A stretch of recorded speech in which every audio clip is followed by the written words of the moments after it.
খুবই ভালো হচ্ছে। আমার কাছে মনে হচ্ছে আমার জীবনের সর্বশ্রেষ্ঠ পিকনিক আসে দেখলাম।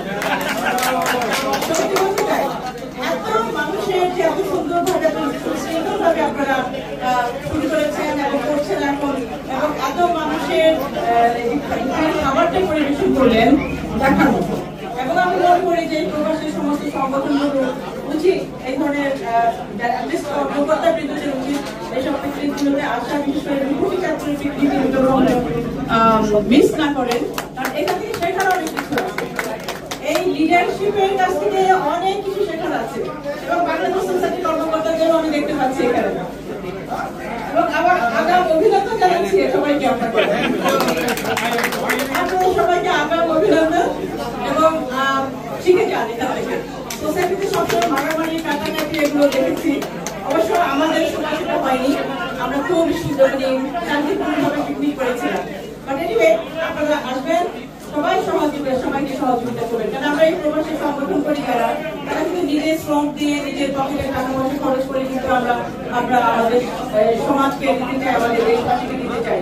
কিন্তু এদিকে আপনাদের সহযোগিতা প্রয়োজন অনেক বেশি।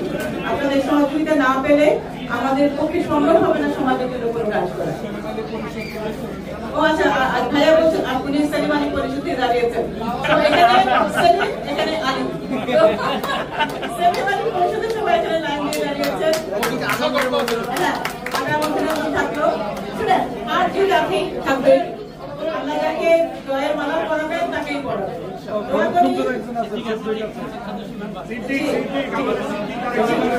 আপনাদের সবার মনের আশা পূরণ হোক, সবাই আসেন এবং বাংলাদেশ সোসাইটিকে আবারও এখনো ভালো করছেন, ওনারা অনেক ভালো করছেন। আগামীতে আপনারা যখন আসবেন আরো ভালো করবেন, অনেকেই সোসাইটির প্রাক্তন কর্মকর্তা, আপনারা সবাই জানেন। অনেক ধন্যবাদ আপনাদেরকে। আমি তো আপনাদেরই একজন, আপনাদের চলে আসি, আসবো ইনশাল্লাহ আবারও। আপনারা ভালো থাকবেন।